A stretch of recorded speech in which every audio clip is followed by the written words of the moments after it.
I thank my friend from New York, Mr. Zeldin. I thank him for his leadership in this House on this important topic and his voice that carries across all freedom-loving people about the relationship that we are trying to have with Iran and the failures of the Iranian nuclear deal, and why it's a bad deal for America and for our allies, why it's put the American people at risk and our security at risk, particularly for not only our country but our allies, and particularly our ally Israel. This deal has major flaws which have been noted over the past couple of years, including the sunset provisions that should have never been included, zero monitoring of the Iranian military or the Islamic Revolutionary Guard sites. It allowed continued research and development on advanced centrifuges for the Iranian nuclear program, and it didn't prohibit, Mr. Speaker, any ballistic missile technology. In fact, when Secretary Kerry was negotiating this deal, Iranian representatives traveled to Moscow, no doubt to attempt to acquire ballistic missile technology. My concerns are shared, Mr. Speaker, by a large bipartisan group in the House, and I recall the votes in the Senate to disapprove this deal.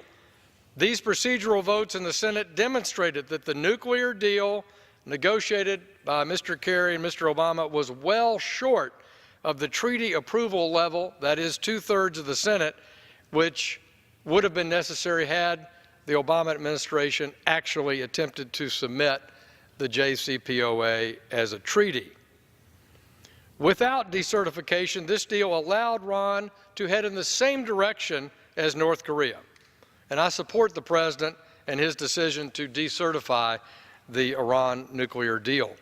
I will pledge to work with my colleagues in the House, like Mr. Barr of Kentucky, who chairs our Trade and Monetary Policy Subcommittee on sanctions, my colleague Mr. Zeldin on financial services, as well as our colleagues on foreign affairs, that will support policies that will target Iran's terror financing, its missile technology, its violations of human rights, and certainly the topic of the night, its nuclear program. As well documented by the U.S. Department of State in multiple administrations, Iran is the world's #1 state sponsor of terrorism. And they have a history of arresting American citizens and citizens of other Western countries with no chance of a fair trial. And we must not forget the people of Iran, who are living under the oppression of this extremist Islamic regime that is a persistent violator of human rights and religious freedom. Recently, just in May, the regime arrested a 19-year-old Iranian girl for posting a video of herself dancing in her own room on Instagram, dancing. I stand here tonight with the people of Iran and support their peaceful protests against the oppressive and corrupt mullahs in Tehran. The House took an important step earlier this year by passing a resolution in support of the Iranian people. Today, Iran's economy is on the brink of collapse.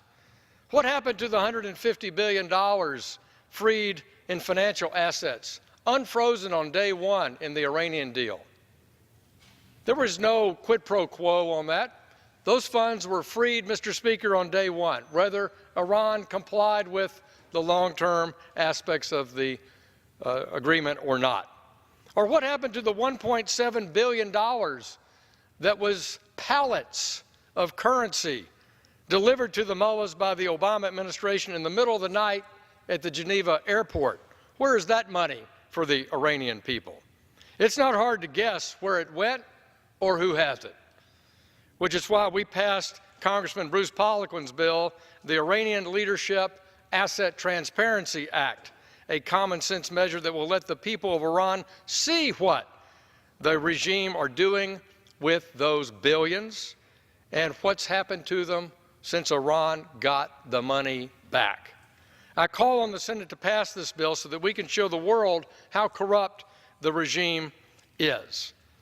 Today, Mr. Speaker, the Iranian currency compared to the U.S. dollar is over 40,000 to 1. On the eve of the Islamic Republic, it was 70-1. The Iranian people have borne the brunt of 35 years of corruption and terror, and I stand with them tonight, and I stand against the failures of the deal that we're talking about. At this critical moment in Iran's history, I stand in the floor of the American people's house, and the Iranian people are on the streets, not chanting death to America, Mr. Speaker, but marching for the same endowed freedoms that we enjoy here every day: life, liberty, and the pursuit of happiness.